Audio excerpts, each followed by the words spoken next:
Senator Kelly. Senator Hawley, please. Thank you, Mr. Chairman. General Milley, I've just got one more question for you about these many book interviews that you did. I Alone Can Fix It's one book, Perils, another book.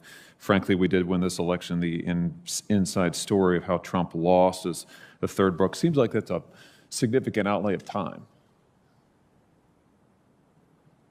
I don't think so. I think that They were short interviews? relatively short. I don't think it took an excessive amount of time. What was the time frame on these interviews for these three different books? These are, by the way, these are for folks who don't know at home. You said you didn't read the books. I don't think most people probably do. These are DC Insider tell-all type books. But what was the time frame, did you say, that you were doing these interviews? I would say it took a couple of hours, maybe. But when? What's the time frame? When were you sitting for them? Dates? I can get you the dates. I don't know. This I don't year? know off the top of my head, but I'll get you the dates. 2021? Oh, yeah. So it was this calendar year? I think so, yeah, sure. Well, I just am wondering, is clearly this was a priority for you. You did these on the record, by the way? All these interviews are on the record with these reporters? They quote you? I do interviews on the record, off the record, and I do background interviews. And I do all of that with print media, television media, books, documentaries, all kinds of things. I thought, why would you do background and off the record interviews? Background means you can't quote you. Background and off the record interviews if the goal is transparency. The transparency goes to the fact to make sure that we are explaining ourselves and make sure that these authors have correct information. Not attributable let's take to you. Woodward, for example, probably 200 people interviewed, and they approach my guys to say, are these facts true? This is what we heard. So we clarify and mitigate any incorrect information. Interesting. Well, it's interesting. I mean, you're doing these interviews, you're doing them in 2021. It just makes me wonder, all of these different books, were you maybe a little distracted? Maybe a little distracted about what was going on in Afghanistan?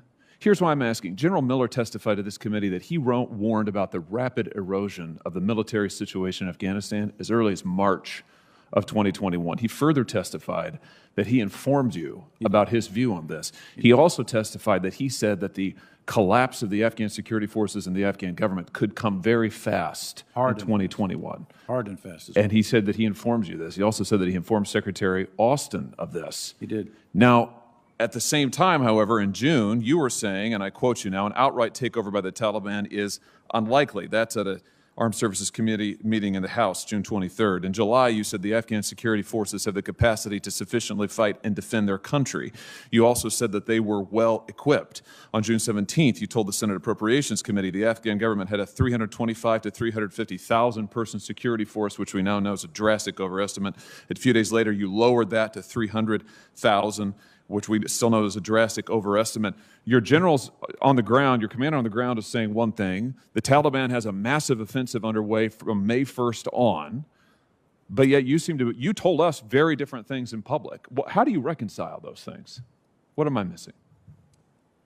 Well, first of all, Scott Miller did say hard and fast, and he also meant that, at least to me and to others, that he meant that to be in the fall, October, November, maybe even December timeframe. I heard you say that earlier. Yeah. I'm curious about that. I have to tell you, that wasn't his testimony to this committee.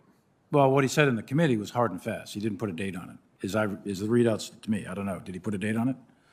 No, he didn't put a date on But it. he did You put put a a date on it. That's what intrigues me. But he did put a date on it with me and to us. And when pressed, it was after we leave. That was point one, which was 31 August, and probably into the October timeframe, maybe Thanksgiving. And that is about, more or less, where many of the intel assessments were. He said he was a dissenter on the intel assessment. That's right. And he didn't put any of those qualifiers on his testimony to us. So are you saying he shifted his testimony, General Miller, that he wasn't? No, I'm saying what he told me was it was likely to be in the October timeframe. The intel assessments are centering around November, Thanksgiving at the latest, Christmas. Some intel assessments went into the next year. Here's my point, Senator, is the intel assessments had two basic things, in my view, was the scale and scope plus the speed. All the intel assessments, all of us, got that wrong. There's no question about it. That was a swing and a miss on the intel assessment of 11 days in August. There's nobody that called that. Well, How do can you I know just, what General, market my time is about, I appreciate that you've made these points. I don't mean to cut you off. It's just that my time is about to expire. I just want to say this.